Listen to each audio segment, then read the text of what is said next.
Hello everyone, hope you're doing well. I thought today we would have a look at the suggestions passed to the developers for June of 2025 again. This time we'll be having a look at the naval side of things. There's some pretty cool vehicles, and I thought why not stick them all in a video so you guys can see them. As always, if you enjoy the content, make sure to subscribe and also like the video. Let's get started. The first vehicle is the USS Northampton, specifically the CLC-1 from 1960. The USS Northampton was originally laid down as an Oregon City-class heavy cruiser with a hull number CA-125 on the 31st of August, 1944. However, work was stopped on the 11th of August when she was more than 50% complete and almost ready for launch, as the end of the Second World War was imminent. She sat in limbo as the Navy debated what to do with her. However, at the time, the need for a dedicated command ship was emerging. During the Second World War, fleet commanders used existing warships or converted landing and auxiliary vessels as their flagships. Existing warships lacked the space, though, to house staff, and with the increasing complexity of the future warfare, the computers and electronic equipment to plan and direct fleet operations. On the other hand, though, converted landing and auxiliary vessels had poor protection and lacked the speed to keep up with battle fleets.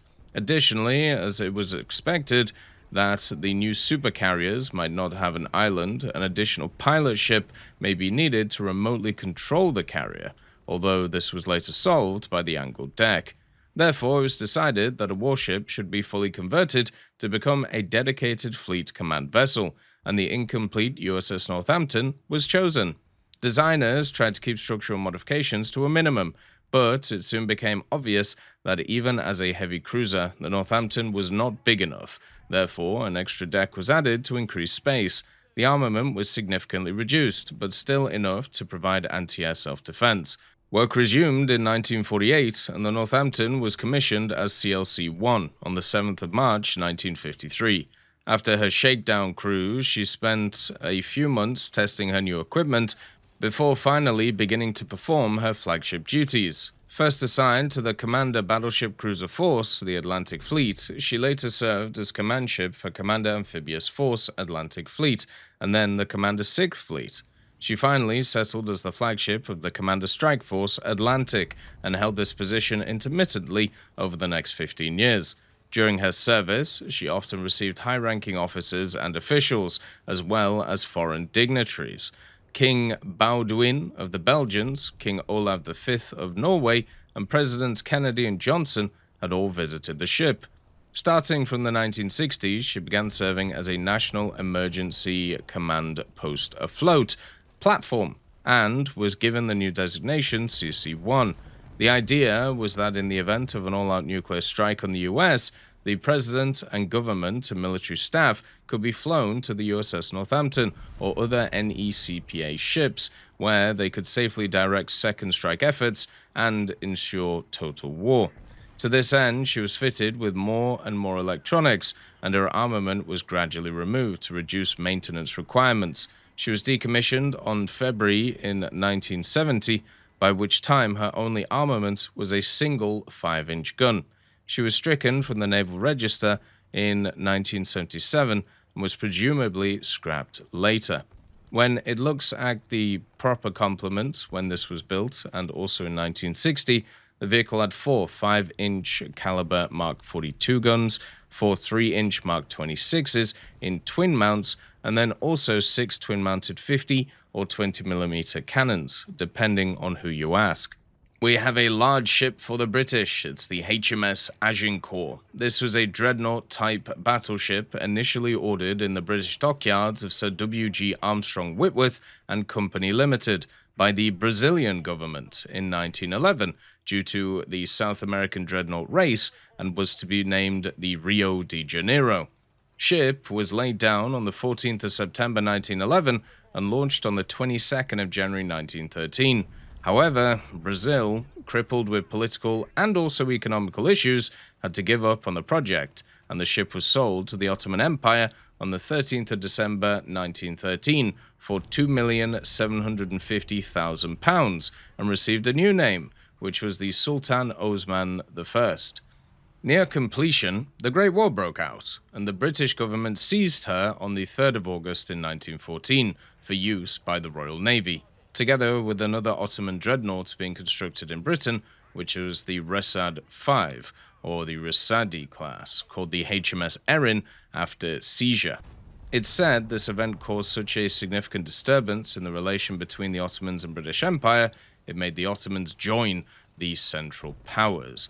Under the new name HMS Agincourt, it was commissioned on the 7th of August and was working up until the 7th of September 1914, when she joined the 4th Battle Squadron of the Grand Fleet. Most of her time, she was sailing around the home islands as security measures against probable submarine attacks at Scapa Flow.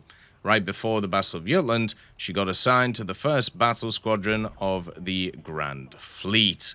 At Jutland, she was the last ship of the 6th Division of the 1st BS, along with Hercules Revenge and the flagship Marlborough, the most heterogeneous group possible as each ship was from a different class.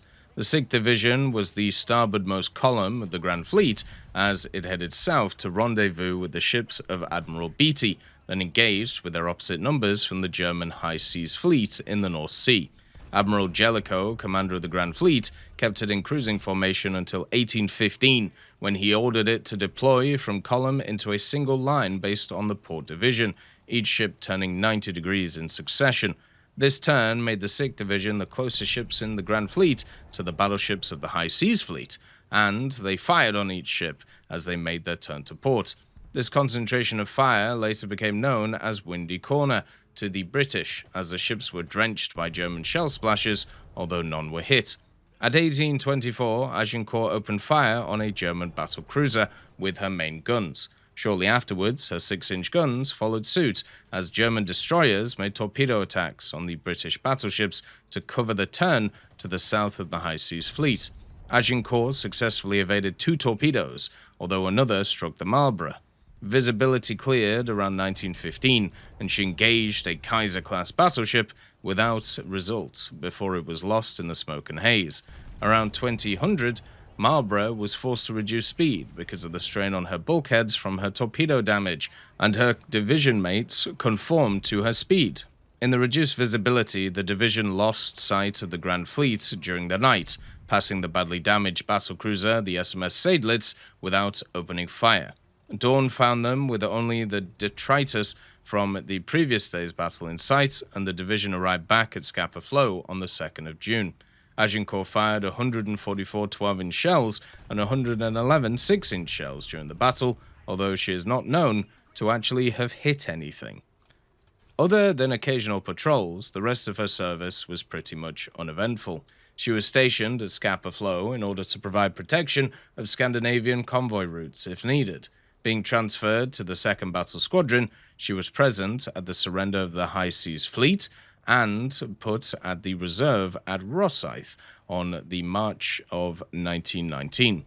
Later that year, and also in 1920 and 21, Admiralty tried to resell the Agincourt to Brazil, unsuccessfully, and was put to disposal in April of 1921, but recommissioned again for experimental purposes with plans to convert her into a mobile naval base. However, the conversion was cancelled on the 23rd of February 1922 after the Washington Naval Treaty was signed, which limited the tonnage of the vessels in the Royal Navy.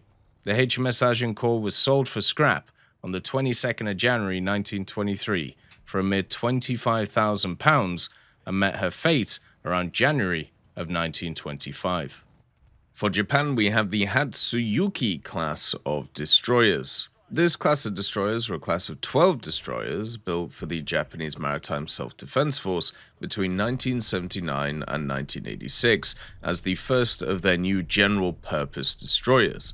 The class itself was a result of a change in doctrine, as prior to their introduction, Japanese destroyers were split into 2 lines of destroyers, the anti-air or gun-orientated destroyers and also the anti-submarine-orientated ones.